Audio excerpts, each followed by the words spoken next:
Anaitwa nani? Mtu ya kusema ukweli. Haya Rigiji, kuja kuambia watu mambo ya ukweli hapa. Watu ya Nanyuki ya mjambo. Happy New Year. Adwaito muri okuo. No murangangana. Tutiari ukana java itu. Mheshimiwa Rais, tunashukuru sana hapa katika Laikipia. Ulipouliza kura katika kaunti hii, ulitoa ahadi ya kwamba ukichaguliwa kama rais wa Jamhuri ya Kenya, utaangalia mambo ya usalama ambayo ilikuwa imetatiza watu ya Laikipia County kwa muda mrefu.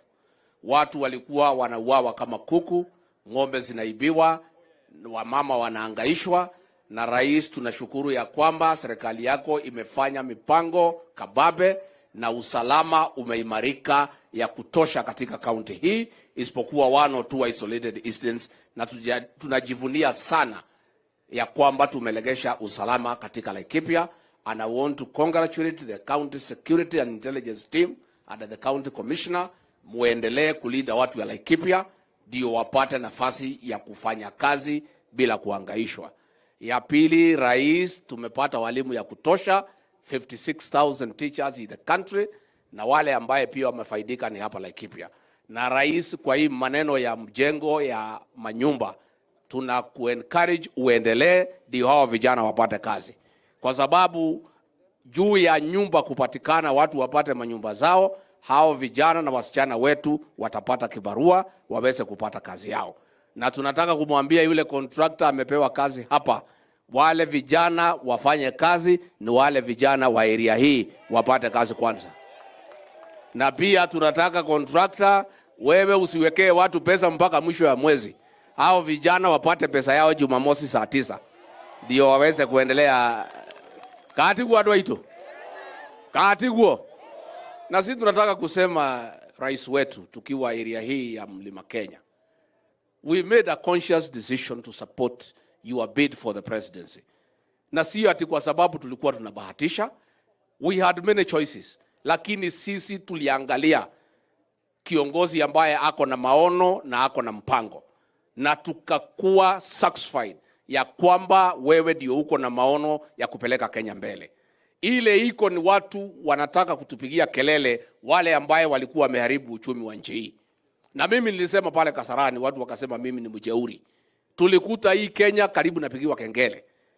Kulikuwa mpaka store panya amepotea, hakuna kitu ya kukula. Rais ameanza upya kuunda hii Kenya, na Kenya imeanza kusimama. Na kwa hivyo tunasema vile Mwai Kibaki aliingia 2 akakuta Kenya imekwisha, akapigiwa kelele mwaka 1-2, alafu akalainisha Kenya, vile ndio rais wetu ameanza. Na hapo mbele mambo itakuwa sawa, uchumi utakuwa sawa, na kila mtu atafaidika. Tumekubaliana? Nimuguthie na mbere na kunyitira javeno. Nimuguthie na mbere na kumuiga mahoya-ini. Ha, nitwahingicire kweli? Sisi rais, we made the right decision. Na watu wale wanapiga kelele, mwende mpige kelele pahali ingine. Watu katika eneo hili ni watu wamesoma na ni watu wako na akili. Na hiyo tumathoma kama bahasha. Na tunajua pahali Kenya naendelea. Na tunaona vile rais anatuongoza. Na pia tunafurahia vile rais umeshirikisha watu ya eneo hili katika serikali yako.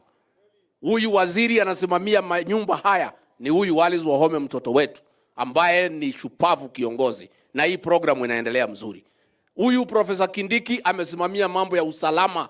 Kenya imenyamaza. For the last 20 years Kenya haijakuwa na ile usalama imepatikana chini ya uongozi wa huyu president wetu na Profesa Kindiki. Ana mimi nataka nishukuru ya kwamba wale watoto wetu rais amepea kazi kutoka area hii, they have not disappointed the president and the government. Na mimi nataka kuwahimiza wale akina PS Hinga, watoto wetu mmepewa kazi hapa na rais, msimuangushe rais. Mufanye bidii, msaidie rais ndio abadilishe Kenya, ndio hii Kenya yetu isonge mbele. Nitwaiguitha ni ogwado itu. Ngai witu amurathime na mweke wega. Haya, kabla sijampatia ya soko, nilisimama hapa nikawaambia tutajenga soko mpya hapa Nanyuki. Sawa.